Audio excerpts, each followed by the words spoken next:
This is Neil Schneider for MTBS-TV at GDC 2017. To my immediate right is Simon Gardner, CEO of Climax Games. Welcome to the program, Simon. Thank you very much. Glad to be here. So tell us about Climax. How long have you guys been around?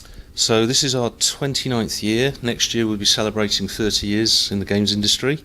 We're an independent games company that's in Portsmouth in the UK. Okay, wonderful. So you've been at this obviously for some time, and it sounds like you're very committed to virtual reality. Why is that? I just found it personally very exciting. I saw it as a great opportunity for the business to kind of pivot into something new. And obviously all the guys and girls that work for us, they love technology, they love new things. And so in a way it was a way of doing something sort of that would refresh the studio and give people new challenges and to learn new skills. Okay, good stuff. So you've got not one, but two games that you're showcasing here at GDC. Perhaps there's more? Two games we're showing you. The look on your face was like, oh, no, there's more? No, okay, well, two's enough. Two is plenty. But there are lots more on the show floor. Okay, for sure. So why don't we start on the mobile side? So what have we got on display here? Okay, so we've got a Daydream game called Lola and the Giant, which is an adventure puzzle game, and you play as a little girl who wakes up in a strange new world, and very quickly she finds a sleeping giant, a big stone golem, and she kind of wakes him up, and then together they need to work out how to solve puzzles to sort of return her home. What was the inspiration behind this game? The lead designer, Matt Duff, he's a fairly new father, and he was just watching his daughter play around in the house, and he realised that she saw the world very differently to the way he did because of her scale and size. And he just thought it was the way that they interacted with objects in different ways. And that really was the inspiration for the game idea. Now, it's not just that you see the game. I mean, I tried it out for myself, but there's an interaction element as well. Can you talk a little bit about that? Yeah, sure. So in our first Daydream game, Hunter's Gate, that was a two-player, multiplayer co-op dungeon crawler. This time around, what we decided to do was to provide an app which lets a player without a daydream follow the action that the person playing the game can see. And they've got limited interaction as well, so you can play together. The second person on the app can tap the screen. That shows an arrow in the game so that the person playing in VR can see that. So they can cooperate, and if someone's got a good idea to solve a puzzle or thinks you need to go and look over here, that's the big problem with VR. You can't normally see what's going on, but this lets you, a second person, kind of participate in the game. And you also have interactivity with the Pixel controller itself, with the Daydream controller. And of course the Daydream, we're using the Daydream controller to, basically Lola's got skills where she can make objects bigger and smaller, and the giant can pick things up and move them. So between them they've got this way of solving puzzles together.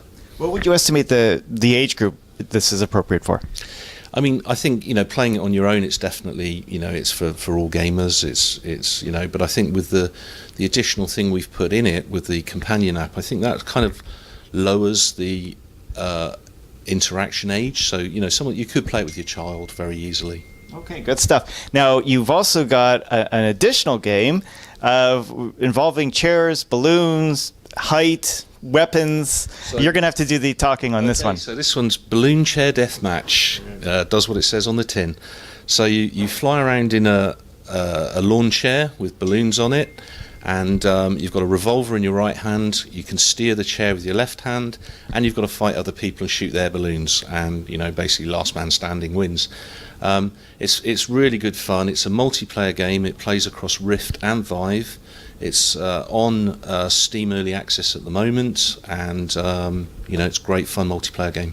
I'm thinking when I hear of balloons and lawn chairs and flying, I'm usually thinking that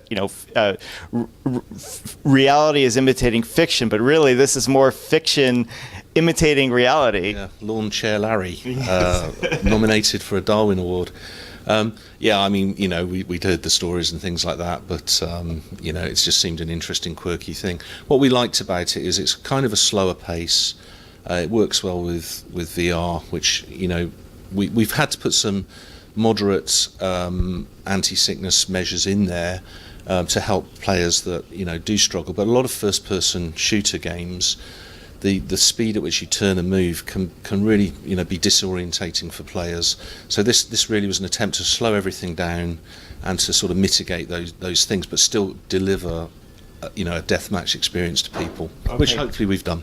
Good stuff. So just remind me on the platform. So in the case of the desktop game, Oculus Rift, HTC Vive, any additional requirements to make sure that the game works? You need hand controllers, so you need touch controllers on the Rift, and obviously the Vive controllers on the Vive. It's a very dynamic game. You have to look above, below, and behind you. You've got to aim guns in all of those axes, directions. So really important. Okay, good stuff. And on mobile, I take it, remind me the name of the game, I'm sorry. Lola and the Giant, that's on Daydream, and that's going to be coming out end of May. Okay, so end of May for Lola and the Giant, and the other title, when's that being out? This is out now. It's on Steam Early Access, so you can go and download it now and try it. Okay, good stuff. Thanks so much for joining us. Thank you very much. This is Neil Schneider for MTBS-TV at GDC 2017. We will, of course, be back with more. Thank you for watching.